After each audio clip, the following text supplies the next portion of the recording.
Hey, what's going on, everybody? Make sure you go check out the YouTube membership tiers. World Champ level, Freak Maniac, Raz. We're going to give him credit for another month of Grand Slam here, even though they're not Grand Slams anymore. Times are tough. I get it. But anyway, thank you so much for the support you have been doing at that Grand Slam Revel. We appreciate the hell out of you, Raz. But make sure you go check out our Patreons as well as the merchandise page. So I just uploaded a whole bunch of new logos to TeePublic. The Teespring side, there's basketball shorts and a lot of cool things. I will be putting some logos up there here and there to like kind of give people opportunities to buy them in different styles of merchandise.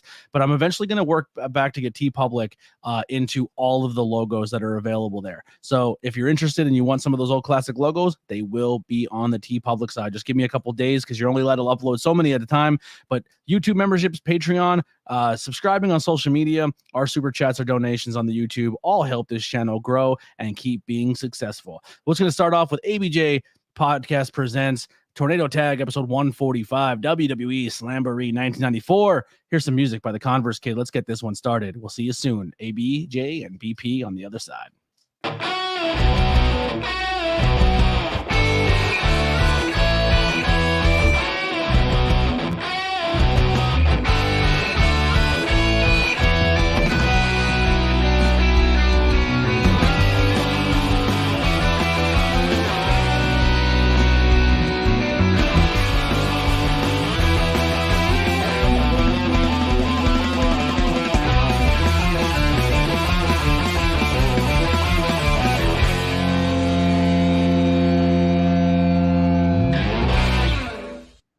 What's going on, everybody? We are back.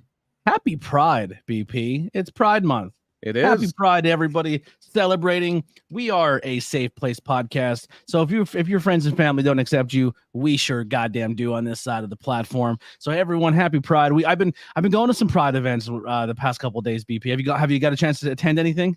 I have not, no. It's been fun. School County Pride was at the School County Fairgrounds. We went to that this weekend, and then we went to a punk rock drag show, which was nice. Unbelievable. It was awesome. Trixie Valentine went out there that I got to have on the podcast and absolutely tore the place apart, killed it, and it was just really fun. It was really, really fun, and I don't know, more to come. I'll be this month. So if you know any cool events, let me know. We'll try our best to make them. If you're in your area, try to find a local Pride event and just go show some love and support that cause. Also, this month, Men's Mental Health Awareness Month, and mental health. Just check on your friends. Everybody, everyone needs a little love, and it shouldn't just be a month to celebrate. You should be showing love to everybody all year round. But we're gonna showcase that this month. But yeah, BP, what have you been up to, man? Not a whole lot. I've been keeping busy with some PPW stuff, AXW stuff, keeping my toes in the water. My roles at PPW keep me busy all month long, so it's been fun. I think, have we done a show since the last time you and I shared the commentary table with New Era? That was a lot of fun too. I don't think we have. No, New Era was a lot of fun. A lot of Office references. That show has not been posted yet. They're still working on the first show. Once the first one's loaded, I'll let you guys know. And the second one, third one will be this Saturday, same day as PPW. So if you're gonna go hang out at the PPW, go support PP, or you can come hang out with me at New Era for that show. I will actually be one of the hosts of the new pregame show. We have a new pregame show live for the. If you've never been to PPW, it's at a farmer's market. It's the Slavington Expo Center is a venue within a farmer's market. And the last month we noticed there's this big stage out front. We're like, why don't we just do like a pregame show at the venue just for the people there's always a big crowd waiting to come in, and people walk by and maybe one or two of them pick up a ticket or something. So it's going to be myself, it's going to be Johnny St. Clair, EJ Kuiper. We're going to have a little pregame show. It's going to be a throwback to, and this pay-per-view made me think of it because this was the golden age of this. Those shows that would come on a half hour before on the pay-per-view channel that just ran down the pay-per-view. That's kind of the spirit of what we're going to be doing here, or what they do now with Sam Roberts, all those people, and CM Punk's on them a lot, and Big E. So that's going to be a lot of fun, and it's going to be a great show. Fuego del Sol is going to be there. 5 big title matches. It's going to be a great night. Yeah, absolutely. So let's kind of jump into this here, but before we do that, I always want to give a quick shout out to some content that's out. So if you guys want to check out some previous content that's available now, you can check out our Terminator 2 episode, Judgment Day, with myself and Sonny Defarge. That one was a lot of fun on the Not Cool in High School side of things. Rojas, Catch Point student, was just on the ABJ podcast, filled in last minute. If you get a chance to listen to that, and my microphones are not properly set up, that's because I fucked up and I StreamYard flip-flopped them on me, and I did the whole microphone through my laptop mic. So even 6 years in the game, we're still making that mistake. And then Terrifier 2 with Courtney just dropped, which was a lot of fun. So the movie reviews are coming along, and I'm really, really enjoying it. Future episodes that they'll be this Wednesday, the 12th, will be with Pedro L. Vasquez. He's doing a independent film director who's doing a movie or docuseries or documentary. We'll kind of dive more into it, but it kind of covers the story of an independent wrestler coming from his early stages on and going through his career and the ups and downs he goes through. Yeah. And then we have another movie review with myself and Dante. We're going to be doing Abigail. And then to close out the month, Miss Misfit will be on the podcast, drag monster themselves, that they're going to be promoting their show, the Say Gay drag brunch in Harrisburg, Pennsylvania, and learn a lot more about them as a performer as well. So mixing it up, a lot of drag performers on the podcast. And I got to be honest, BP, I fucking love it. I love it, man. It's so pro wrestling. They have a gimmick, they have a performance, they have a look, they have a style. Some of them are heels. They're all heels. They're all catty, and they all hate each other. But like in the same room, they love each other. You know what I mean? It's a crazy fun scene, and the more I learn about it, the more I fall in love with it. If you're a pro wrestling fan, you should just probably go check out drag shows in your area, because I guarantee you'll have a good time. They take bumps. There's bumps happening. Like there's music. There's cool music. There's everything you need in drag performances. And bumps and heels. That's gonna be tough. Yeah. They do it. I seen it. That was the old Ginger Rogers thing. Ginger Rogers and Fred Astaire, I think so. Yeah, but it's like, why I can do everything he do. I can do everything he does, but backwards and in heels. Yes, and I got to talk to some Pennsylvania state representatives on the Democratic Party at Pride and sent them my information. So maybe I have a little bit of a political episode here or there. And then I talked to some more drag performers at Pride. I talked to some more artists and some more creativity people. BP, I re-pierced my ear at Pride this year. Awesome. I can't wear it on camera because of headphones, but your boy stuck a little needle through his ear, and I got a cracker earring. All right. Because why not? It's a funny earring. I got a cracker earring. So if you see me, BP, rocking a single earring, just mind your business. That's what I'm doing now. You know what I mean? I'm living my life. I might pierce the other one, but I think the one ear is kind of funny or kind of cool. I don't know. I'm trying something new out, you know? I kind of like pushing boundaries. I'm breaking social norms. There's things I've always wanted to try, but I always was told if you do that, it's gay. I'm sexual. I'm comfortable with my sexuality as a straight white man. I think I can break barriers and do things. And if someone feels comfortable wearing things that maybe are deemed feminine, go fuck yourself. I'm a good person. I can do what I want. And I think that's one thing I'm learning with Pride in the community is you can be who you are, regardless of what social standards and social norms tell you. And that goes for everybody. That's your little haiku of the day, or your little we need that the more you know graphic. Yeah, the more you know. Be as gay as you want, or as straight with some, cool fashion for you. You know what I mean? Who cares what people think or say? I'm rocking earrings. Suck it, world. Good message. Suck it, Republicans. I don't know what to say there. Yeah, I was gonna say, if it was at a Pride event, I don't think you have to stipulate that you met some politicians from the Democratic Party. Yeah, very true. I don't think we needed that clarification. We got lost on the way there and took the wrong turn and had to go like up this weird mountain, and every house had their Trump flags on it. Not trying to make a political thing here, but it is what it is. And we pulled over. Lily's in the front seat, full Pride mode, like face paint, makeup. Sorry, not face paint. We got a little wrestling there. Full Pride outfit. I'm rocking a Pride shirt. Like we're ready to go. And guy's like, what are you looking for? I'm like, can you just help us get to the School County Fairgrounds? We've passed the big sign, didn't even know it existed. And he's like, what's going on down there? And he spits on the ground. You know what I mean? Like, yeah, I was just like, you ain't from around here. Yeah. Actually, I am. He's like, Pride event. I'm gonna tell you what you're gonna do. You're gonna turn around. You're gonna go right back to where you came from. Make a left. It should be right down. Then you can't miss it. Yeah, get on now. Like he wasn't a dick, but you could tell he was not happy we were going to a Pride show. Which it's like nobody's making you go to it. Like, yeah. Oh, there was definitely Lily said I was waiting to hear banjos. They were in the background. It was one of those things where we pulled away in the house, like there was people at the house talking to him from the road and like, what they want? And he's like, don't worry about it. You know what I mean? Like, hey, just going to Pride. Yeah. And it's crazy because we live in Pennsylvania, but there's certain parts of Pennsylvania that think they're in the South. No, this is very much what they would call Pennsyltucky. Yeah, we have a lot of Pennsyltucky. Yeah. There is an old political strategist, James Carville, explained Pennsylvania as Philadelphia and Pittsburgh with Alabama in between. That's a great analogy. Yikes. All right. That's enough political talk. We can do off for days. BP, let's get into Slamboree 1994. Speaking of Philadelphia. Yes. Speaking of Philadelphia. This is my college show, and it's a very personal one for me. It was 30 years ago. It was 30 years ago last month, May, I believe, like 22nd. And this is the first pay-per-view I was ever at live. Like I was in the building. For Slamboree 94 at the old Philadelphia Civic Center. May it rest in peace. How does it stack up for you for your first ever show? Like I love back on it. It's much better than the second pay-per-view I was at. That which we will be covering. So. Oh no! Why did I even agree to that? Why did I even agree? You know what we have to do now? We have to go back and recover my pay-per-view that I went to this year before I leave. Yeah, we got to go back and cover All In last year at Wembley. Well, we did cover one of the other pay-per-views I was at earlier this year, which was WrestleMania 15. Yeah.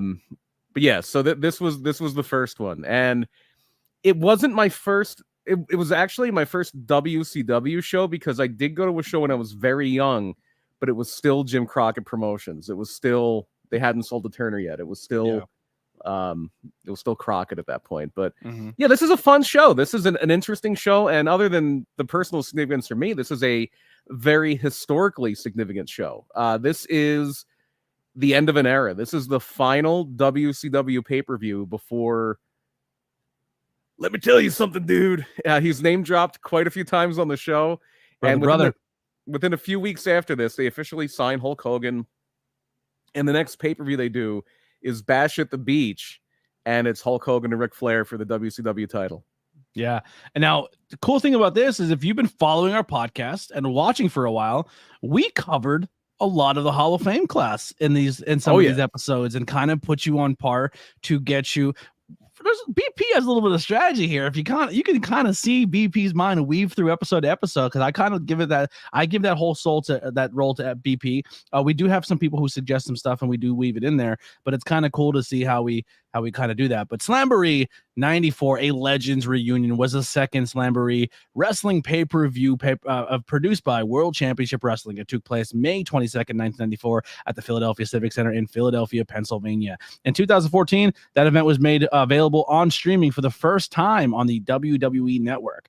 Prior to Slamboree, WWE approached Eastern's Championship Wrestling about cross promotions with ECW When Worlds Collide event, which was scheduled to take place in Philadelphia on May 14th, 1994. The two promotions agreed the talent would exchange. The WCW wrestlers would be Arn Anderson and Bobby Eaton would appear at Worlds Collide. Then WCW would provide Terry Funk, who would appear at Slamboree. Some of the storylines going into this what we have here. Sorry, that was a dumb line. I should have never read that. Attendance 4,000 people, including BP. The taglines were Legends Reunion, a night with the classics, one ring, one moment, one mega event. We had a commentary team of Tony Schiavone, Bobby Heenan, and Gordon Sully for the Legends match. Interviewers were Gene Okerlund, Gordon Sully. What did I say, Greg? I'm sorry. Gordon Sully. Sully. They're missing one. Jesse Ventura was on commentary for a little bit. Yeah, he was. Interviewers were Gene Okerlund and Jesse Ventura. Ring announcer Gary Michael Capetta and Michael Buffer, not Bruce. Yeah, not Referees Bruce. Randy Anderson and Nick Patrick on the calls that day. We had 8 matches. One of them we will not cover because it was a dark match. We had pretty wonderful Paul Orndorff and Paul Roma defeating the Armstrongs, Brad and Brian, in a tag team match. And for a dark match, we're given 10 minutes. BP. Time out. So are you aware of who Brian Armstrong is? Brian Armstrong. Yeah. Oh, you didn't know who he was? Oh, that's the Road Dogg. Yeah. Yeah. All right. There you go. And Brad is. Do I know who Brad? I don't know who Brad is. Brad Armstrong is pretty much just Brad Armstrong. Brad Armstrong is in a meme now because there's pictures of him doing like interviews and stuff from the 80s on the old mothership. And he looks just like Kenny Omega. He looks dead like Kenny Omega. He's got a great head of hair. Brad Armstrong was an incredible wrestler. He didn't really have the charisma of his brother. Well, there are a few Armstrong brothers. There's Brad. Brad was probably the best wrestler of the group. He was just always known as a good hand. They did try to do some gimmicks with him just to kind of put some flash on him. He was like the Candyman, Brad Armstrong, for a little bit. He was Arachnaman, which was like a knockoff Spider-Man, and it was like a purple and yellow suit instead of blue and red. He was much later, he was Fantasia and later Bad Street with the Freebirds. And then much later, they just had him completely rip off his brother, and he was called Buzzkill at the very end of WCW. And unfortunately, he has passed away. He had a few other brothers. Scott Armstrong was a referee for a long while in WWF. And then Steve Armstrong was part of the Young Pistols, and he was very, very briefly in WWF as Lance Cassidy. We could do a whole episode on the Armstrongs. That's actually a good idea someday. Yeah, maybe. We'll get to the lineup for the month when we get towards the end here. What did you think of the dark match? If you remember, are you recalling it? It was 30 years ago, so I don't remember a whole lot about it. Yeah. It was pretty short, probably a lot of heat. Pretty Wonderful was, not to spoil something later, but Pretty Wonderful was actually. This was the era of the marathon tapings in Disney. If anybody just recently watched the Who Killed WCW first episode on Vice, Eric Bischoff talks about how they moved tapings to Disney. And when they did the tapings in Disney, they would tape like 3 or 4 months of TV all at once. They would just do marathon tapings over a weekend. And so shortly after this, Roma and Paul Orndorff, Pretty Wonderful, they win the WCW tag team titles. And they were actually doing matches on these tapings with the tag team titles before the team they beat for the titles even won them. Oh, shit. Yeah, so it was one of those. Like, that happened quite a bit back then. Like, there's a famous one with the Fabulous Freebirds lost the WCW tag team titles before they won them. So things like that happen quite a bit. Well, not quite a bit, but they've happened a few times. Yeah. All right. Well, so we're going to start out the show with the one of two Hall of Fame bits. Well, these aren't the Hall of Famers. These are just the legends that are there. They brought in legends. They did the legends thing for the first 3 years of Slamboree, 93, 94, 95. 93 had a few more legends matches, I think. But this one, it's just like, there's all these legends. I think they did like almost like a mini convention. I didn't go to it, but they did like a convention type thing or a banquet like the night before. Yeah. But yeah, there's like a cavalcade of legends coming out at first. And then a few of them make it into the Hall of Fame later that night. Yeah. Any legends when you were a young BP in attendance you were popping over? Not particularly. Like now I go back and like, oh my God, I was in the same building as the Crusher. That's so cool. No, he was awesome. The Crusher was great. I actually want to seek out old Crusher stuff because I love his promos. He's good. You can tell he's a character. Like, you know what? Go down and have. You said you want 1 pint. We're gonna have about a dozen. Like, we're gonna have polka. Yeah, we're gonna have a dozen beers. We're gonna dance with the dollies all night long. About 250 pounds. Oh, he's the best. He was awesome. He's so good. He was the prototype for Stone Cold Steve Austin. Yeah, totally. Well, funny you should say that because our first match is going to be stunt. Oh, God. Before our first match, Nick Bockwinkel calls out Sting.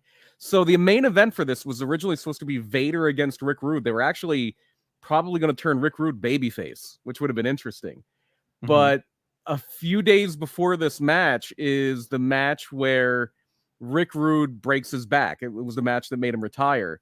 And so in that match, Rude defeats Sting for the WCW International title, which is the big gold belt. It was a belt that it's a long story. They had the NWA title for a while, and that was the NWA title. And then when Rick Rude first won it, the NWA didn't approve the title change, so they pulled their name out of it. And then, long story short, it becomes the international title, and it's basically treated like a second world title. So Nick Bockwinkel, who is the commissioner of WCW, he wants to hand Sting the belt, but Sting's like, no, I'm going to earn it in the ring. So tonight when I wrestle Vader, let's make it for the title. That's our opening. And now we have our opening match. Yeah, so Stunning Steve Austin going to take on Johnny B. Bad. You may know him as in the WWE side of things as Mark Marrow. This match went 16 minutes, 12 seconds.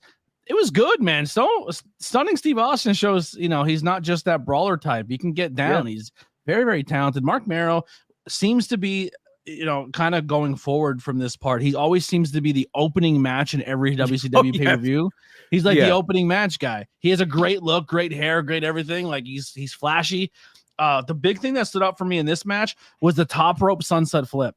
Like that was Johnny B. Bad's finish. Well, it was that, and then he would do, because his whole gimmick was he looked like Little Richard. That was literally the I loved his Tutti Frutti Punch or whatever.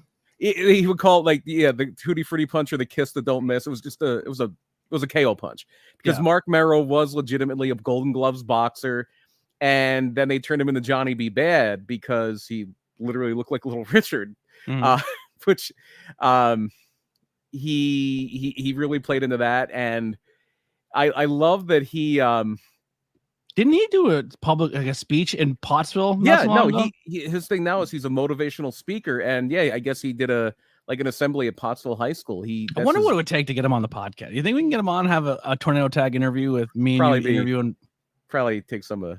I'll throw him a couple bucks. I'll throw Mark Marrow a couple bucks. But no, Mark Marrow is very much an institution in the opening matches here.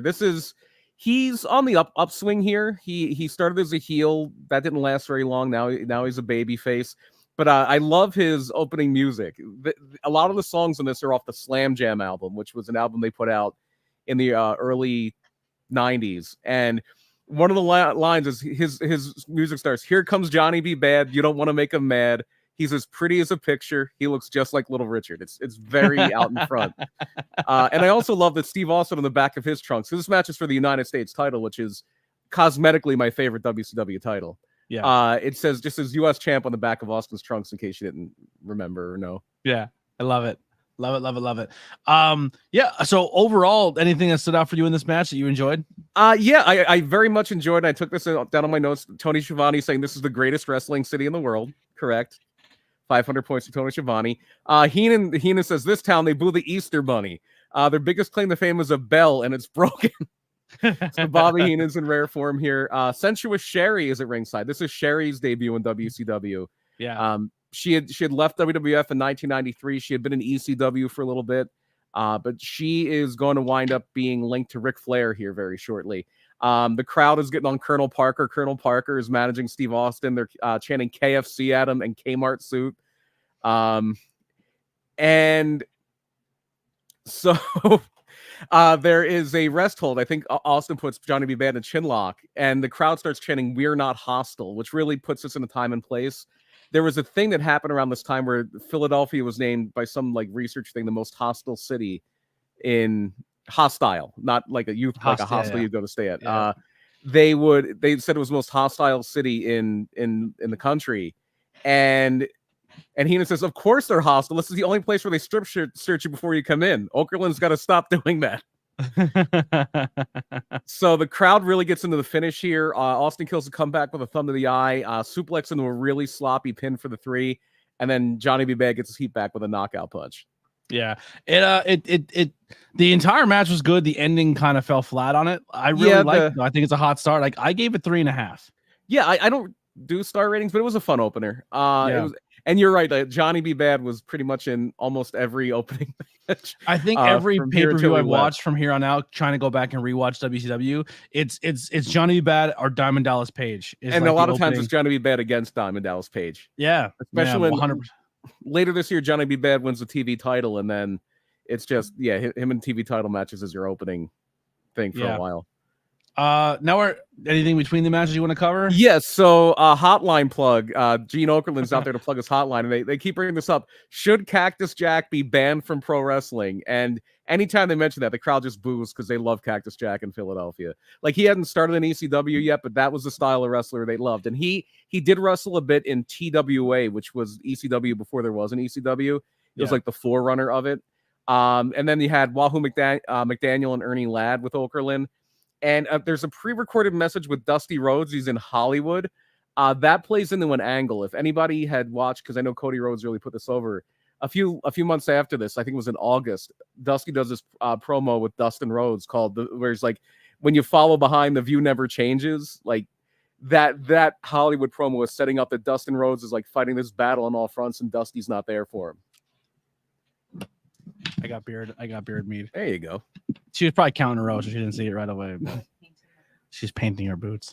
Now we have our next match. I will say this: when it comes to my commentary, two of the people I pull from the most. I try to pull a little bit of I don't try to pull Pat McAfee. That's kind of the energy I give regardless. You know what I mean? I'm kind of, if I had to say I'm similar to something, but when I do the heel thing and I kind of talk shit, I definitely lean into my Bobby Heenan, and I definitely lean into my Jesse Ventura.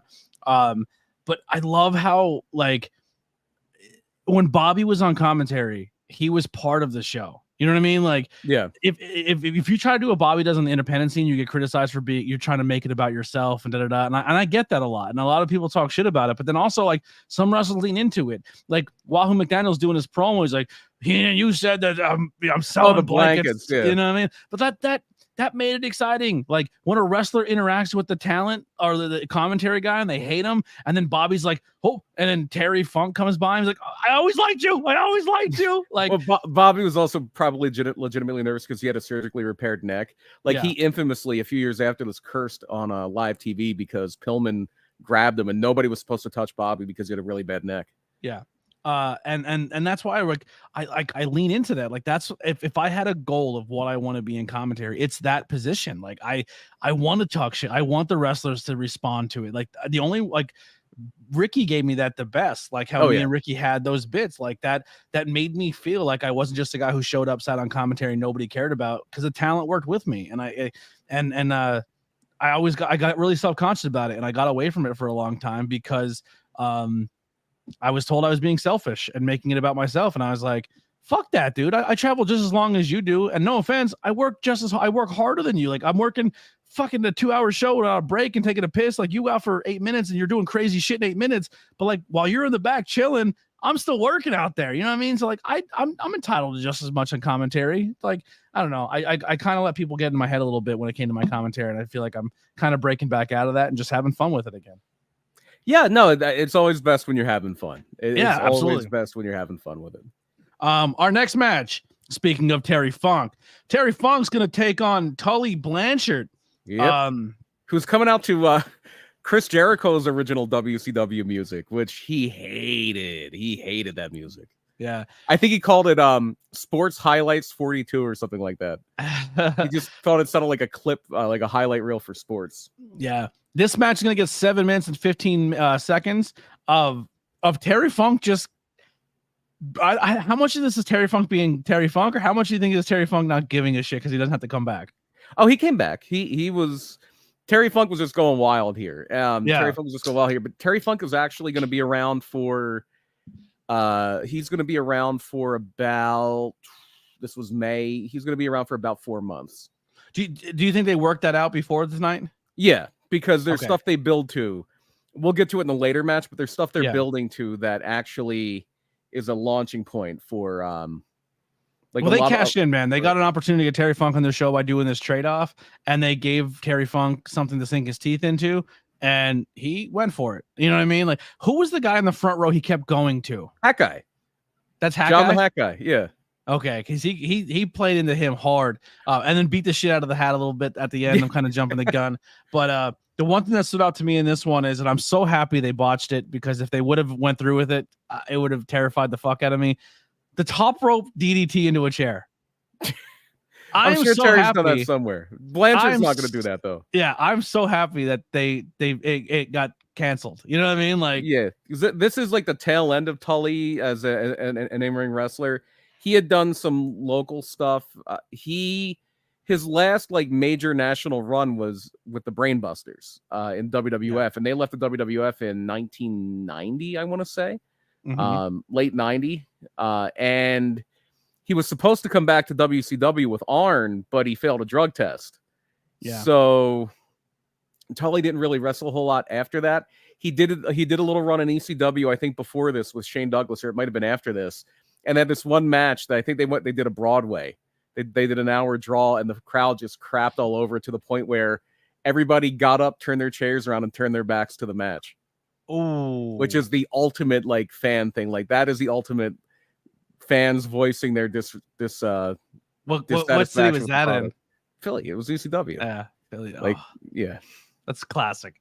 And you get your first "We Want Blood" chant in this match. Huge Yes. ECW chants for Terry Funk. What did Bobby say they were saying? I forget. He said they were saying something else. He goes, "That's not what they're saying." I know it was Gordon Soley. This was an odd pairing. It was Gordon Soley. Oh no, that was later. I think that was later. It was during the Bunkhouse Buck Dustin Rhodes match. But yeah, Gordon Soley and Bobby Heenan's a little bit of a tricky team, just because Soley is he is the dean of wrestling broadcasters. He is. Jim Ross has probably taken his title, but if he was the kind of go-to answer, if you said who's the greatest wrestling announcer of all time, like you might get a few people to say Lance Russell. Nowadays, most people probably say Jim Ross, but for a while it was Gordon Soley. Yeah. When you listen to this pay-per-view, how I kind of said, like, I lean on this for my commentary style. Like, I'm going to ask you who you lean on, but before you answer that, I kind of want you to say, like, Paul Bowe. Mm-hmm. I got a lot of Paul Bowe from this show, from one guy in particular. And I feel like they're very similar, but like Paul Bowe is also very chameleon-like, that he could open up more depending on who he's worked with. I get a lot of Tony Schiavone in this pay-per-view of like Paul Bowe. Oh yeah. It is, and I try to do this to a degree too, because I usually wind up in that play-by-play role. Mm-hmm. It is kind of being the point guard. It's kind of being the person that's going to distribute the reps and kind of distribute the pacing of the story and making sure you're hitting a good balance of calling the action and telling the story of the match. And I've been told, the person I've been told I sound like more than anybody is Excalibur, but I don't try to base myself on anybody. Like, my whole thing with commentary is if I don't know what to do, I just call it as a shoot. I just call it like it's a real thing. I call it like I was calling a football game. Yeah. And some of it, there's a little bit of Monsoon in there, just because Monsoon was like my formative. Yeah. This is who I am. This is who I think of when I think of a commentator. But I don't. I get some Schiavone from you. I get a lot of Gorilla from you. Just because we very heavily lean on that era of this commentary style. But I think that's what we kind of do a lot too, is where we do the calling it as we see it. And I think that we do that first and foremost, and then do the funny gimmick stuff secondary, if that makes sense. Yeah. Right. Yeah. It depends on your role. If you're the color commentator, make the jokes. But if you're and I don't want to say the lead announcer, but if you're the play-by-play announcer, if you're the point guard, you're basically the narrator of the show. And I try to challenge that as much as possible when I work with somebody. As the color guy, I try to disrupt a little bit to challenge my play-by-play. And I love how you like how Gorilla did. Like, he's like, would you knock it out? Like I'm trying to focus here, and you're, you know what I mean? Like, or there's that banter, you know what I mean? Like, I'm gonna kind of say it here early, but like a lot of the show at Scranton for New Era, I was throwing in Office references the whole time. And like towards the end, I was like, I kind of like to put a note down like, BP. At first I said, set me up for That's What She Said. And that's cheating, right? I should have probably never said the note. But as soon as BP set me up, I didn't take it. And you looked at me like, what the fuck, man? And then I wrote the note, I'm going to set you up. Because I think it would have been funnier. Right. The whole show, I was doing office. And then you hit That's What She Said. Yeah. And I think it was funny. Like, it's always a good laugh when the straight man gets a joke in. Like, you can't do it all the time, but it's always.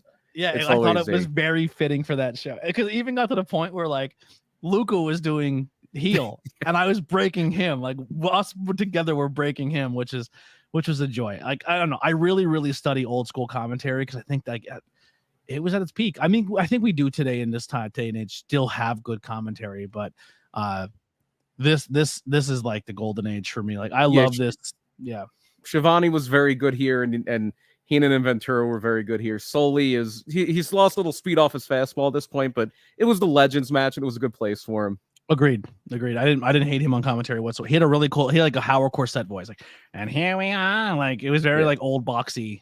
Yeah. Well, he's like they would even call him the dean of wrestling announcers. Sully was he was the voice of championship wrestling from Florida. He did a lot of Georgia championship wrestling. He was the last guy that would say suplex instead of suplex because that's how they used to say it. It came from French, and it would, like literally they would say suplex, and he was the last guy to pronounce it like that. Yeah. So anything else with Terry and Tully before we move on? And this one ends in a DQ. Double DQ. Yep. Double DQ. Yeah. Just throw the match out. It was fun for what it was. Like Tully was not Tully Blanchard of the 80s. Terry Funk was a little more working regularly. So he did a lot of the driving in this match. And it was fun. Terry Funk matches, they're not always, most of them are great.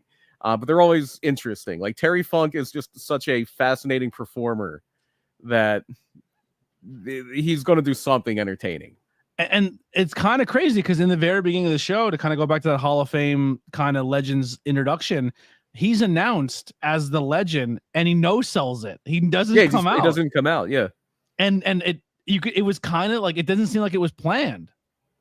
Because even Gene Okerlund's like, wait a second, that's not like, he kind of was reading the card and then looked up and Terry wasn't there, and the next guy came out and he's like, he had to throw it audible.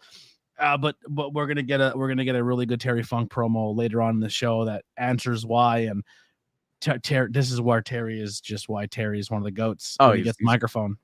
He's great. And then, but before that, we get a Ric Flair promo in a Hawaiian shirt, and this is babyface Ric Flair, which you didn't get a whole lot. Ric Flair always preferred to be a heel. But he was a baby face when he came back in 1993. He was a baby face, and this is the end of his run as a baby face because when Hogan comes in, he flips, and when Hogan comes in, he flips heel, and they do Hogan versus Flair. Yeah. So our next matchup. Oh, I love this. Larry Zbyszko versus Lord Steven Regal. Right. With Sir William. And there's one thing I want to call out for camera on this one. They zoom in on a sign that says WWE stinks, WCW's better, or something corny. And they zoom out, and it's just dead center camera of Vlad, the WWE super fan. I had my notes, Vlad sighting. Yeah, Vlad is there. But they did a whole WWE and zoom out and show their number one fan behind the sign. Like, if that wasn't no, to be clear, Vlad wasn't holding the sign, but he was near it. But he was used. He was used as a shot. Yeah, he was. They're like, that's your boy, and he's sitting right in front of this. We are gonna cash in on this so much on production. Oh yeah. So just to give the context of this match, at this point, Zbyszko is pretty much retired. Yeah. He had a small babyface run after the Dangerous Alliance in '92. But he had pretty much moved to an announcer position. And he winds up getting into this kind of dust up with Lord Steven Regal. And this is a non-title match. Regal is a TV champion, but this is a non-title match. Yeah. Anything move-wise or anything in this? I mean, this is just a classic. Yeah. It's very mat-based. It's very old-school wrestling, grappling, hold for hold. But and this is another one. Like I said, it was weird how Ric Flair was a babyface. You almost never, until up to this point, you almost never saw babyface Larry Zbyszko. He had a small run after he got kicked out of the Dangerous Alliance, but from like his AWA run, most of his WCW run, since he turned on Bruno in Hamburg, he was pretty much exclusively a heel. And I know it was in Hamburg because Larry Zbyszko told me it was in Hamburg. Yeah. In Hamburg, legends out there trying to take away Hamburg's history. Well, I always read it was in Allentown because they would film some TV in Allentown, some TV in Hamburg. And Larry's like, no, it was Hamburg. And then you look at the chairs and like, yeah, those are the Hamburg chairs. Oh, it's not. Oh, he's sitting in it. Yeah, I may have one across the room from me. But it's very weird to see Larry as a babyface because he's typically a heel, and the thing Larry Zbyszko was always known for, to the point where people got annoyed by it, is Larry Zbyszko was the king of stalling, the king of just going to lock up and then he doesn't. He walks around the ring, he primps, he argues with the crowd. Like you could go 10 minutes into a Larry Zbyszko match and they haven't even touched yet. And Regal's doing that to him in the beginning. And that's exactly what Regal does to Zbyszko in this match. and Zbyszko or Regal's facial expressions, just the disgust he registers on his face, is incredible. Lord Steven Regal is the best. Watch your Lord Steven Regal matches, and this one was a great one. So Zbyszko counters a double underhook suplex and lands on Regal for the pin. This leads to the next show after this. The next big show after this was a Clash of the Champions. So WCW didn't do pay-per-views every month. It did like 8 or 9 a year. And in between them, they would do Clash of the Champions, which was a live special on TBS. And the Clash of the Champions after this is where Ric Flair turns heel on Sting. Sherry joins him as his manager. And it's also where Zbyszko and Regal wrestle again, and Zbyszko wins the TV title, but he would lose it back to Regal not that long after. Yeah. After this, promo-wise, I'm not sure if anything happens. The Terry Funk promo. Oh, go ahead. Break down the Terry Funk one. So Okerlund at first teases that they're going to have an interview with Hulk Hogan. There's your Hulk Hogan mention on WCW Saturday Night, which was their main show. This is about a year and 4 months before Nitro is a thing. So there's no Nitro yet. Is Raw thing yet? Yeah, Raw started in '93, but WCW's big show was Saturday Night. And Funk comes out and he talks to Okerlund about not coming out in that roll call of legends or at the beginning of the show. Funk says he isn't a legend; he's the legend in Philadelphia. The great dangers in Philadelphia are the Schuylkill River, the Shorekill Expressway, and Terry Funk. Which, yeah, I guess he didn't want to say Schuylkill twice, so he said the Shorekill Expressway. Yeah, the Shorekill. He's going to show everyone because all the pollution in it. Which, if you're gonna take shots at a river in Philly for being polluted, it's the Delaware River, not the Schuylkill. Well, I don't know. I doubt this is a thing now. Obviously because of modern technology and water treatment plants and things like that. But I believe the Schuylkill River at one point was sewage. Like it was into the Delaware River, though. Yeah. It was a sewage river that ran from Schuylkill County straight through Philly. So you guys have been eating our shit for years. Just yingling and shit in that river. It all just dumps out into the Delaware and then goes to Jersey. Where it belongs. Where all of our excrement goes. So yeah, he's going to show everybody he's a hardcore wrestler. He's taking shots at Dusty Rhodes, which is very important. He threatens Dustin Rhodes because the Terry Funk Dusty Rhodes rivalry is an all-time classic. It's two Texas boys that hated each other's guts. That egg-sucking Dusty Rhodes. You egg-sucking dog, yeah. So good. Terry on the mic is a gem. And Dusty would always call Terry Funk like a chicken thief or something like that. But Dusty had a good promo earlier on too, where he said, the pre-record, the pre-record thing with the green screen of Hollywood in the back, like yeah. Well, it all feeds into the story, and we'll talk about that when we talk about the next match. Yeah. But before the next match, we also have the Hall of Fame ceremony. Lou Thesz is there, and he's doing a lot of the presentation along with Gordon Soley. And your Hall of Fame class here, Harley Race is in the Hall of Fame. At this point, Harley Race is managing Vader still. The Crusher, the aforementioned Crusher, the man who made Milwaukee famous, Ernie Ladd, the big cat Ernie Ladd is one of the inductees. The Assassin. So the Assassin, the big cat, that kind of went to Ernest Miller then, right? He was just the cat. The cat. Was that because was there ties to that? Like no, Ernie Ladd. This is a rare appearance of Ernie Ladd in WCW. Ernie Ladd was always more of a WWF guy. Gotcha. He was more known there, and they would use him quite a bit there. Ernie Ladd, I think, had passed away even. Or no, he was still around by the time Ernest Miller comes. So Ernie Ladd's a fascinating guy. Ernie Ladd would be another guy to do a great guy to do a show on. He was a football player first. He played in the AFL. I think he played for the Kansas City Chiefs. And I might get the story wrong because it's kind of going off the top of my head, but I know Ernie Ladd. There was something with like an all-star game, and this is in the 1960s, the early 1960s in the South. It might have been like New Orleans or somewhere. And I think him and the rest of his all-star team, the AFL all-star team, were going to refuse to play if they didn't let the black players stay in the same hotel as the white players. So he was another guy that was breaking down color barriers. I love that. And I don't know, I want to say he was on the roster for the Chiefs in Super Bowl I, but I'm not 100% sure about that. Yeah, I'm sorry. I'm just looking through. I have like 100 notebooks here, and I know one of them. I I wrote down previous episodes that people recommended to us. Yeah, Ernie Ladd would be a good one. I can't find it.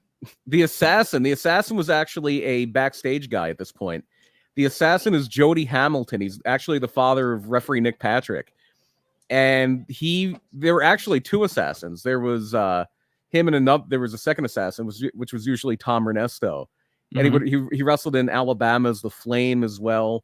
At this point, I think he may have been managing, or he's about to manage Pretty Wonderful, Orndorff and Roma. But he was with WCW for a long time behind the scenes as an agent, as a producer. Well, they didn't call him producers, but they called him road agents. And then later, he was involved with WWF briefly. Before they opened FCW in Florida, which became NXT, they had developmental territories. The most famous one was OVW. But when they got, they also opened one in, I don't know where exactly, but they opened Deep South Wrestling, which was Larry Hamilton's, who is the Assassin. Ole Anderson's there, and Dick the Bruiser. So a lot of people we cover, the Crusher, Dick the Bruiser, and Ole Anderson. I thought Dick was passed away. So, it was a posthumous thing. They brought out, I believe, his daughter. Yeah, and so he had passed away, I believe, either that year or the year before. Yeah, they always did one induction of somebody who had passed away. Like I think in 1995 when they did it, it was Big John Studd. Yeah, great Hall of Fame class. I think Dick the Bruiser for me steals the show. Just kind of hearing him cut promos and stuff. The Crusher, Crusher. Yeah. So I did find the list of episodes, by the way, too. Our next match is the bull rope match. Yes, Bunkhouse Buck and Dustin Rhodes. I don't think I've seen a Bunkhouse Bunk match before this. Yeah, he didn't. This is his real national run. Bunkhouse Buck is Jimmy Golden. He is the real life cousin of Colonel Parker. They are part of this Fuller Welch family. You know who he reminded me of with his look and his size and his body and the way he conducted himself? He reminded me of Brody Lee. Okay. Brody, I think, was a little bigger, like taller, but watching this match felt like I was watching Cody versus Brody for the TNT title. Okay. I can see that. I can see that. And he is the only other thing he did nationally, and this was way later. He did one or two appearances on SmackDown in like 2006, 2007 as Jack Swagger's dad. Okay. So he did that too. But yeah, he's part of this legendary Fuller Welch family that controlled most of the South in pro wrestling forever until the Jarretts started to encroach and Bill Watts started to encroach. Yeah. But yeah, he has a fun match here with Dustin Rhodes. And this is where we get the return of the "We Want Blood" chants. And Heenan says, they say it every day here. A waitress said it to me this morning. When I was getting my coffee. Yeah. That was... So, yeah, a lot of wild stuff here. Bunkhouse Buck ties up Dustin Rhodes. There's a ref bump. Colonel Parker's interference backfires, and Dustin Rhodes gets the win. And I had this in my head wrong. I always remember this as Bunkhouse Buck winning this match, but Dustin wins it. And then Terry Funk attacks Dustin afterward and busts him open. Yeah. And they get their blood. So this is what I was talking about earlier with all the Terry Funk stuff and the Dusty stuff. So what this leads to is a match at the Clash of the Champions. Or no, at the it leads to at the Clash of the Champions, Dusty still in Hollywood. Dustin Rhodes asks Arn Anderson to be his partner. So it could be Dustin Rhodes and Arn Anderson against Terry Funk and Bunkhouse Buck. And Arn Anderson, and this is a classic Arn Anderson promo, says, be careful what you ask for. You get Arn Anderson, you're getting Arn Anderson. You're getting the guy that'll slit his mother's throat for a nickel. Like, you're going to get the real thing. You're going to get the real Arn Anderson. And then they have the match, I think, at Bash at the Beach, and Arn Anderson turns on him. Yeah. So what this all leads to is September is Fall Brawl. And Fall Brawl is when they did the War Games. So it's Arn Anderson, Bunkhouse Buck, Terry Funk, and Colonel Parker. The Nasty Boys turn babyface, and they go against the Nasty Boys, Dustin Rhodes, and Dusty finally comes back from Hollywood. I wasn't there for you, but I want to be your partner. It's very much something that Cody played off of in early AEW, and he's like, I want my brother. He's like, if you let this old spindly-legged old man be your partner, baby. He's like, if you've never seen the View Never Changes promo, the kind of springs out of this. Do you think WWE leans into that soon when Dustin's contract's up? I I would. I would I don't know if I don't know if Dustin wants to go to WWF. It's I would definitely kick the tires on. I think it would be a good thing.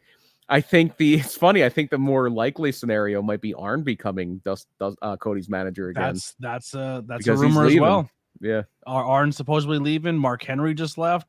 Dustin's contract's up, and even on the WWE side, Becky didn't resign. Seth still hasn't resigned. Well, no, Seth has resigned. Seth did. Ricochet, Chad Gable, and yeah, with Chad Gable, Ricochet's saying, "I'm not resigning." Yeah, Natalia not resigning. We knew that a few years ago. Yeah, about Ricochet. Yeah, we were told. And now people are worried that Samantha Irvin may not stick around which I think there's so many people there's so many. You don't have to work with your significant other. No, in fact, sometimes it's better if you don't. Especially when you're as hot as you are, you're probably making good WWE money being a ring announcer. It's also, I mean, she has other stuff going on too. She's a singer. She if she wants to be a multi-million media mogul, TKO is probably the brand you want to work. Yeah, it's a good spot for it. But yeah, it's not like the old days either, where you're on the road 350 days a year.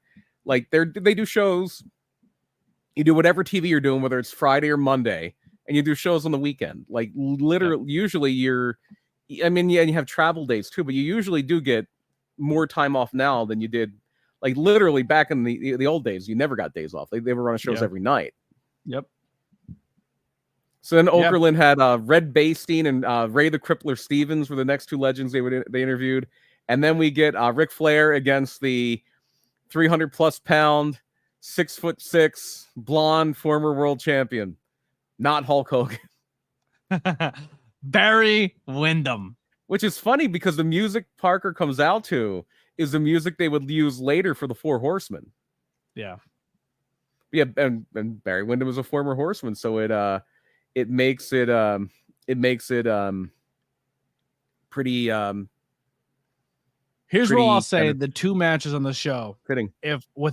Obviously I love this entire card. This entire card was really good. But when you're selling a pay-per-view and you have Ric Flair, and then across from Ric Flair you got Sting, these were the two letdown matches to me. I thought Flair and Barry Windham was good, but it wasn't if this is someone's first time ever watching a Ric Flair match, it's a disappointment. Barry Windham had lost a lot of the zip on his fastball. Yes. Barry Windham in 1994 is not Barry Windham in 1987. Because there are some amazing Ric Flair Barry Windham matches if you seek them out. Like there a few of them on Flair's DVDs. But Barry Windham at this point hasn't been wrestling regularly. Really around 1992 is the last you get like peak Barry Windham, and not even peak, like just very, very good Barry Windham, and then it starts to tail off. And at this Flair point, wins, gets his belt, gets the fuck out of Dodge. Yeah, he knew it was kind of rough. Yeah.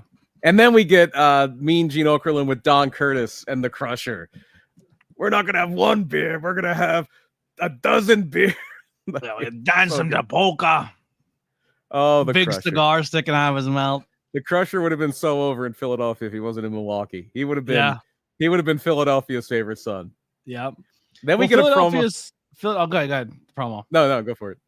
I'll say that next because you said Phil. I said Philadelphia's own, but that'll come after this promo. Yeah. So now we get a quick video promo from Flyers legend Dave the Hammer Schultz. So there's so many different Dave Schultzes that are kind of wrestling adjacent. You had the amateur wrestler Dave Schultz, who was murdered by John DuPont right outside of Philadelphia. Then you had Dr. D Dave Schultz to slap John Stossel. This is legendary hockey enforcer, member of the Broad Street Bullies, Dave the Hammer Schultz, who was real quick. One of my favorite we fucked up moments of all time as us as friends is when you brought up the DuPont thing to Kurt Angle. Oh yeah.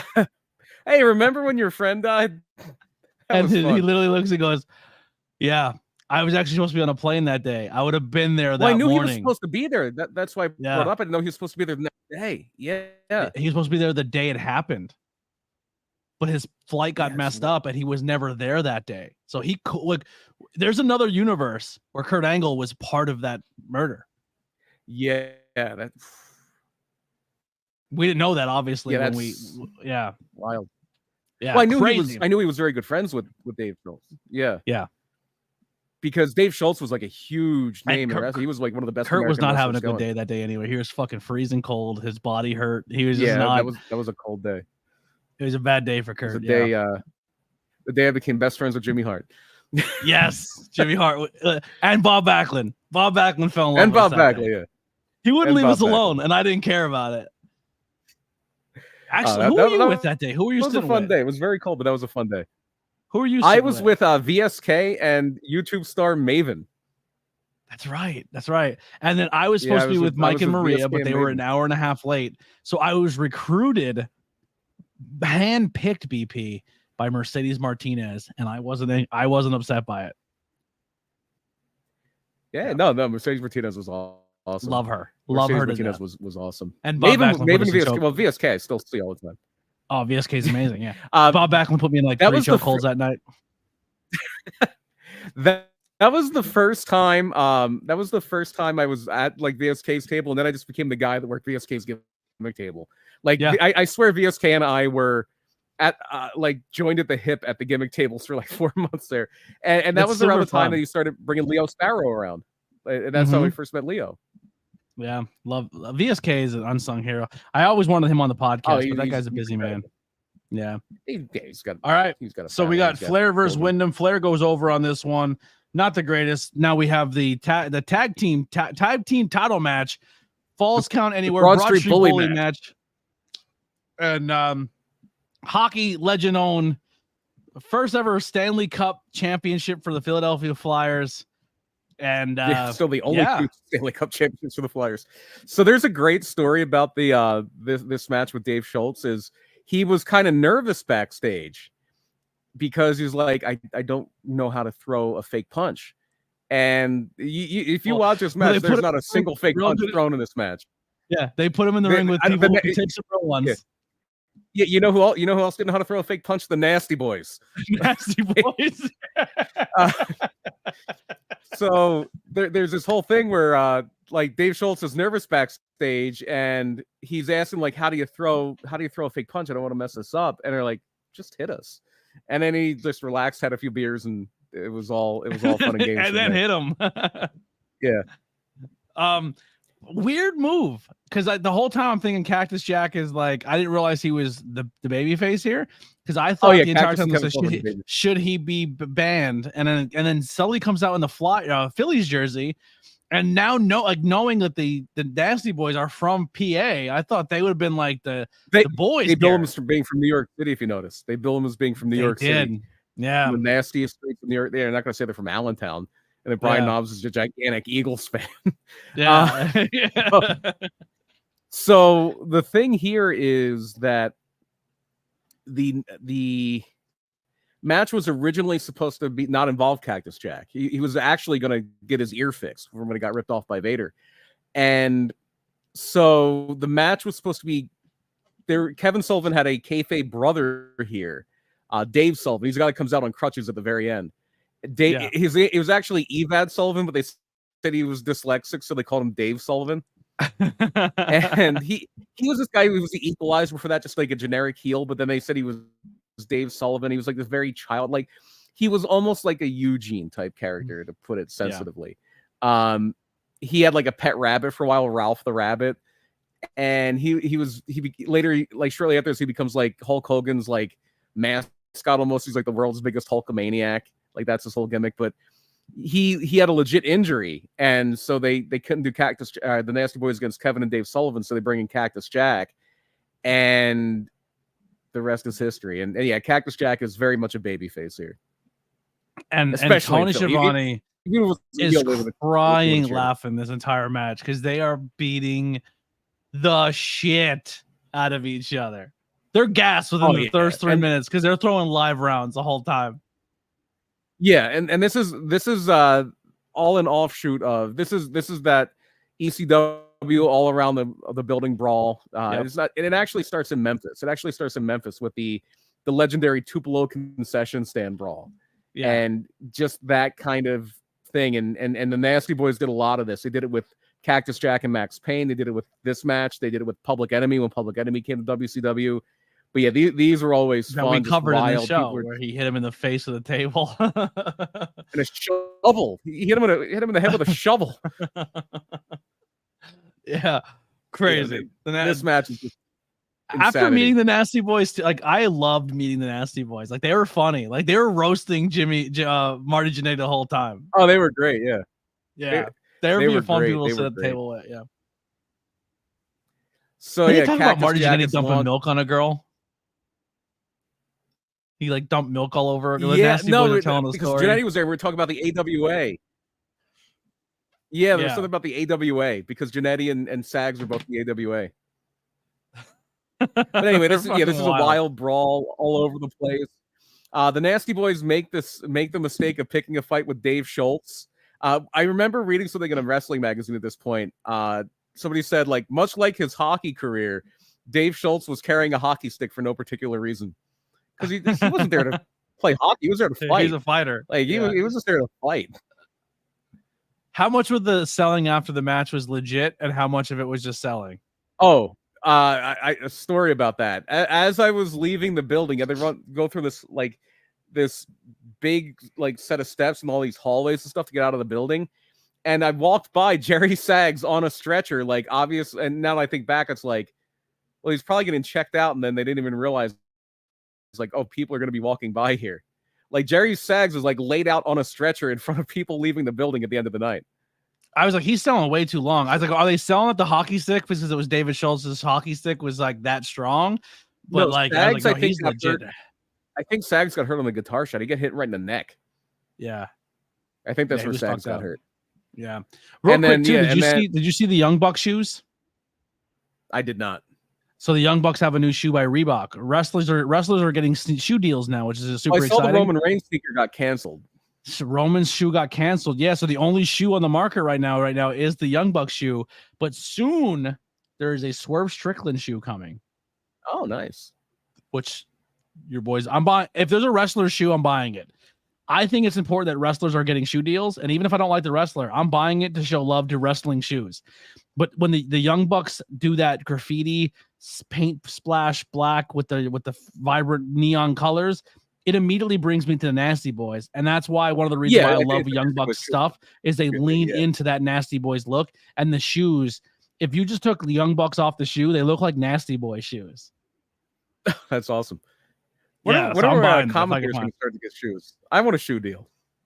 Let's get shoe deals. I think. Listen, I think if this show keeps growing the way it's growing, we'll get shoe deals. What brand of shoe do you think you would rock? I'm old now. I'm old and out of shape. I'm all. Do we get like Skechers. New Balances? Because do we get new commentary gets a New Balance deal? Yeah. Commentary gets Skechers with the Velcro. Do we get Velcro like orthopedic shoes? Velcro Skechers. No, slip-ons. Skechers slip-ons. I want a slip-on. If I get a shoe deal, I want a fucking slip-on. Vans would be dope, but I think Vans is too cool for us. I think we're commentary. We get what we get. Like whatever Payless is selling today, that's the deal we're getting. I'll tell you what. Shoes. I fucking N1 is in Walmart now. I have a shot. I can have my own N1 shoe. Yeah. This match was a lot of fun. Anything after the match leading into the main event? We had Luthez and Vern Gagne. So you had the old time NWA champion, the old time AWA champion. They're all like just kind of aghast at what just happened in that match. Like, Luthez having to watch that match is like that's going to be his personal hell. And actually Vern Gagne too, because Vern Gagne's like that. Vern Gagne's whole thing was, and this is an old Marty Jannetty story. I think it was in Mankind's book. He talked about how Vern Gagne was one of those guys. Well, that's what it says on the marquee, wrestling. You came here to wrestle. And Marty Jannetty did a Vern impression once where he just, instead of saying wrestling, he just said fucking every time. Back in my day, we knew how to fuck. Like, Marty's an idiot. I love him. All right, main event: Sting versus Vader. Yep, and this is for I've the said this numerous times. This is the only time I like Sting really in his career. Surfer Sting is my thing. Sting. I wasn't a big fan of Crow Sting. No, this is the Sting I like too. There are There are a bunch of Sting Vader pay-per-view matches. Unfortunately, they're all probably a little better than this one. This one was not as great. Too much gaga, not enough what they can actually do. And part of it is no, because they knew each other really well, and it wasn't like things were super choreographed back then like they are now. It was a match they did on short notice. It was supposed to be Vader and Rick Rude. I don't know what the hell Sting was supposed to do on this show, but it was supposed to be Vader and Rick Rude. Sting always is that break glass in case of emergency guy. Like he's leaned on as a top guy, but never is leaned on as a top guy if Flair or Hogan are there. Well, yeah, but if you need someone to step up, Sting's your guy. Sting's kind of like Seth Rollins. Yeah, Sting at this point was about to get brought down a little bit because Hogan's coming in, and Hogan's got to be the be-all, end-all. But and then at the end of this year, Randy Savage is coming in, so now Sting's kind of like the number 3 babyface. And like by 1995, he's like feuding with Big Bubba, and he's feuding with. He did have a fun match with Regal, I believe. It might have been before this though, but yeah, Sting is going to wind up being in the mix with Vader for a little bit, and then at the end of the year, I think he's with Hogan because Savage isn't there yet, and he winds up wrestling at Starrcade Avalanche, who was the former Earthquake. Yeah. Is it a common occurrence for Vader? I mean, in WWE, I'd never seen him do it, but like taking his mask off, half mask, or his mask coming off. Sometimes he would do that every now and then, not all the time. The funny thing with that was when Kane was relatively new, and they did Vader and Kane in a mask versus mask match. Like, oh no, Vader might lose his mask, and then, he takes off his mask. And that's what he does that whole interview. He's like, "I'm just a big fat piece of shit. Maybe Vader chops over." Yeah, Vader. I grew up with Vader in WWE, and I thought he was a joke. And then watching Vader everywhere else but WWE, I'm like, oh, he was a big deal. Yeah. No, Vader had just come off the end of the year before this, the end of '93, maybe one of the best WCW shows ever was Starrcade '93, and that's where he loses the WCW title for the last time to Flair. So Vader's really. He had a small feud with the Boss, the Guardian Angel at that point. And then in the future here, Vader is going to kind of spin his wheels for a little bit. And then in early 95, he does a program with Hogan.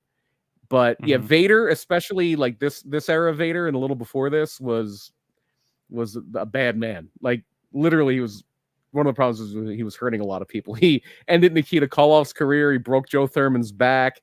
He hurt a bunch of people, but he worked that high impact style. He worked like a very high impact style. All right, well, that's going to wrap up this pay-per-view. BP, what do you think of this overall show, and how does it age today? For that time, it ages pretty well. I was a big fan of looking back of pre-Hogan. It's weird to say this, but pre-Hogan Bischoff era WCW. Which is especially around this time because they're really, I think Flair was they had a booking committee. I think Flair was the head of it. So they were doing some good stuff here. I mean, it's still okay with Hogan, but Hogan is kind of front and center on everything. And Hogan brings with him, like as Hogan's coming in, here comes the Honky Tonk Man. Here comes Hacksaw Jim Duggan. Here comes Earthquake. So all there's the people willing to lose to him to make him look awesome. Well, Jim Duggan didn't lose. Jim Duggan actually very famously, shortly after this, Steve Austin loses the U.S. title to Ricky Steamboat, but Ricky Steamboat had an injury, was basically career-ending injury, so he forfeits the title back to Steve Austin, and then Hacksaw Jim Duggan debuted at Fall Brawl and beat Steve Austin in like. How is Steve Austin and Ricky Steamboat in a match? Is that a good match? Yeah, it was pretty good. I gotta look that. What show that happened at? That was at a Clash of the Champions. I don't know if it was the one right after this, or I don't know if it was the one right after this or the one in August. I think it was the one right after this. Another interesting match. I think it was the one in August. I don't know what number it was, but I think the one in August has the match with Lord Steven Regal and Antonio Inoki. Inoki came over for a match. I gotta look that up. I've never seen Ricky the Dragon Steamboat versus Steve Austin. I got to check that out. Yeah. I think they worked it in one of the games, one of the 2K games, like the showcase mode was about Steve Austin. And I think they worked it into one of the games because I remember his trunk. It would be All Stars, Superstars. It was like a really, really arcadey kitty. No, it wasn't All Stars. It was one of the 2K games. Oh, okay. But you know how they do like play through the guy's career? They did one with Steve Austin. And one of the WCW matches is him and Steamboat. And I remember because they have the trunks. It's like the ones he has here where it's like black trunks, but it has like writing on the back. But instead of saying US champ, it said Dragon Slayer. Gotcha. I'll have to look into that. I didn't know that was a match. Oh yeah. Steve Austin was pretty prolific. Like he was known as like a workhorse. He even says like when he first came into WWF, like they brought him in as a mechanic, like a guy who was there to have good matches, and then he shoots off into the stratosphere. Yeah. All right. Well, that's gonna wrap it up for Slamboree 94. Great episode. Fun show. B+ show. Slamboree 94. I would say B+. I'm with that. Yeah. I didn't. There was not a match on it. I mean, there was some match I expected more of, but I didn't think I hated anything on the show. It's a very easy to watch show. Yeah, I definitely recommend it. Let us, if you guys watched it alongside of us here, let us know what you thought of it in the chat or in the comments below. We're going to give you a quick rundown of what to expect the next couple weeks of Tornado Tag. Yeah. First one, we're going to kick off next Sunday. Tornado Tag presents What If series. We're going to kick off the What If series next Sunday with what if Ric Flair is in the WWF in 1998. So we're going to kind of break down. What's that? 1988. Oh, sorry, 1988, 98. That wouldn't make any sense. 88. We're going to break down what was happening in 88 and what actually happened. And then BP will break down his fantasy what if going into that. And I cannot fucking wait. That's going to be a fun one. The following week, which will be the one where we're going to determine probably behind the scenes here whether it's going to happen on a Friday night or if we're going to push it till like Tuesday of the 25th. One of those days will have to work, but it will happen. We're going to do a movie review. Body Slam. This is going to be fun. This is going to be fun. Body Slam. A guilty pleasure of mine. This is one you can play along with. Some of the jokes have not aged well. There's some language in this movie, especially this month, that I would rather not be in the movie. It was of its time, and it is so 80s. It is so unbelievably 80s. You can watch it for free on Tubi TV. It's a movie that I have always had a very soft spot for. It is Body Slam is a Roddy Piper vehicle. It's starring Dirk Benedict, who was Face on the A-Team. He was the original Starbuck on Battlestar Galactica. And basically he is a very shady, very kind of smooth talking music promoter, music manager, who winds up inadvertently becoming a manager in professional wrestling, and hilarity ensues. It's a bad movie, but it's a bad movie that's fun. Yeah. To end the month of June on the 29th, we'll be doing a bio, the history of Abdullah the Butcher. Then to carry on in July, we'll be doing a show review to kick us off for King of the Ring 95. And then following that, I'm doing this so you have to watch it. Now you'll know my pain because you'll have to watch this show. And then following that show review, we're going to do a what if. What if King of the Ring 95 was good? Yeah, we're going to rebuild the show and make it good. And then maybe lead into some storylines that could have been enhanced or changed completely. Now, here's some things, BP, I was looking at that people want. Obviously, in the chat, people are saying wrestling family episodes. We did the Von Erichs. We just talked about an Armstrong family episode. Yeah, the Armstrong episode would be fun. Yeah, so we talked about a Bloodline episode. We talk about maybe some Bloodline people. You need to do Ernie Ladd was talked about tonight. Bloodline episode. Bret Hart has been talked about for a solo episode, so we could do a Bret Hart episode, and then we could do a Hart family episode. Yeah. China is on the list. Eddie Guerrero, which then we can turn into a Guerrero family episode. Sheik is on the list. Nick Bockwinkel on the list. Bruno Sammartino on the list. Adrian Sheet on the list. Adrian Street on the list. Yeah. And then I still want the history of different belts. There you go. So we just added more to the list. So that's Right kind of on. what we have cooking up. But we did write down wrestling families and belt history. We have more stuff coming. Oh, This is yeah. gonna be. Tons This of is stuff. probably the only weekly show you can bank on. You're not always gonna get a movie review, and always gonna get an interview, but you can always guarantee that Tornado Tag will be coming at least once a week. And if it doesn't, it doesn't. Should we give a preview of something that we talked about before the episode, or we wait till it's done and complete it in the whole nine? Go for it. All right. Ruda Entertainment is cooking some stuff up when it comes to a solo thing for myself. I want to. It's not going to happen right away. I'm going to set up a whole thing behind the scenes with Ruda because now I can't just buy one. I have to buy two, and I want me and BP to walk around in pride as the guys who have been holding up this show for a very long time, and I'm very proud and I'm very thankful for BP for sticking by my side through pretty much not just as a content creator, but just life in general. I could always lean on BP and vice versa. So we're going to be developing title belts for the podcast, and these are going to be belts that we're going to put on display, maybe take with us to shows. Other podcasts. Yeah, and we're gonna fight other podcasts now, but we're gonna bring them to shows that people can take photos with them. But it's gonna be something that I think a lot of podcasts do, but we're gonna be a lot different because we're getting them made by Ruda Entertainment.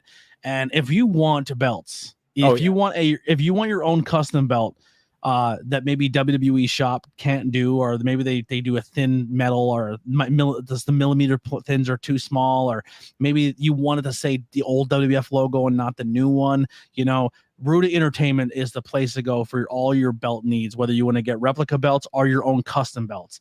So I asked BP, what's your favorite set of tag team titles? And we both agreed the classic WWE titles are our favorites. So for the first gen, because I'm going to be honest, BP, we're going to do this again in probably like 3 or 4 years, or maybe 2 years. We're going to do this again with the AEW tag team titles because I think they're gorgeous as well. And I definitely would love to rip those off because I think I think AEW titles are fucking good looking. I'm sorry. I think they're good looking. But anyway, here it is. This is not the finished product. This is just a prototype, but everything you'll see except the main thing on the belt will be in gold, not color. But this will be the first preview of what to expect soon. It'll say the TWF, Tantalizing Wrestling Federation. Ruda's logo will be inside those crowns. The tornado tag will be dead center there. And then our side plates will say tornado tag and ABJ podcast logo with that ABJ classic WWE logo taking over those WWE logos. So yeah, we are going to get our own set of tornado tag podcast belts. And the most devastating foreign object in wrestling too is a title belt. And we're hitting everybody with it. You talk shit, you're getting cracked with a fucking belt. That's all there is to it. Yeah, the US title is definitely still that will, if we do a belt history, that'll be the first one we do. Is the that one has a long and winding history too, because if you go back pre WCW, if you go back to Mid-Atlantic Wrestling, that was their main belt because the world champion traveled. The US title was the title. Yeah. Yeah, so very, very excited. And thank you guys so much for the continued support, hanging out with us tonight, even though we were going head to head with NXT. I know our numbers aren't the greatest because NXT is going on. So if you check out the replay, make sure you follow us on all podcast platforms. We haven't been ranked in the top 250 on Apple or any of those platforms for a while. So subscribe to the ABJ podcast on all podcast platforms and help us out with those audio listens. Make sure you're listening to the platform. Also, huge thank you to High Tension Wrestling Network for supporting us and putting us on their channel. So make sure you head over to their High Tension Wrestling Network. Coming up in July, right? They do. Yeah, they got some stuff coming up in July.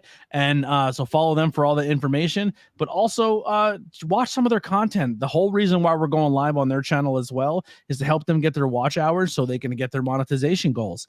If you can, I would ask you guys if you can sign up for a membership on the podcast. That would be amazing. That is available. Patreon is available. So if maybe the tier level on YouTube is not what you want, you can go to Patreon and set your own tier level. Also coming soon, maybe an OnlyFans. Just saying, it's coming. Okay. You're not going to see what you think you're going to see on there. I'm not going to announce what you're going to see on there yet, but it won't be what you think. It will not be me in any facet, shape, or form, but maybe interviews with people in different industries that cannot be talked to or openly on the YouTube side of things. Okay, that's so it'll be interviews with people who I feel deserve a voice as well, but maybe the content isn't as friendly on the YouTube platforms or the other platforms. So that platform will be a platform that people can come and do interviews, or maybe bonus episodes that you don't see will be on the OF side of things. And I think it's kind of funny that I have one. So you can get one of those decals for your car that follow me on OnlyFans or subscribe to my 100. I already have logos. T Public, once again, all the logos are on T Public. So we should be the only podcast you're listening to. That's right. I said it. We'll see you guys on the next one. Here's some music by the Converse Kid. We'll see you soon.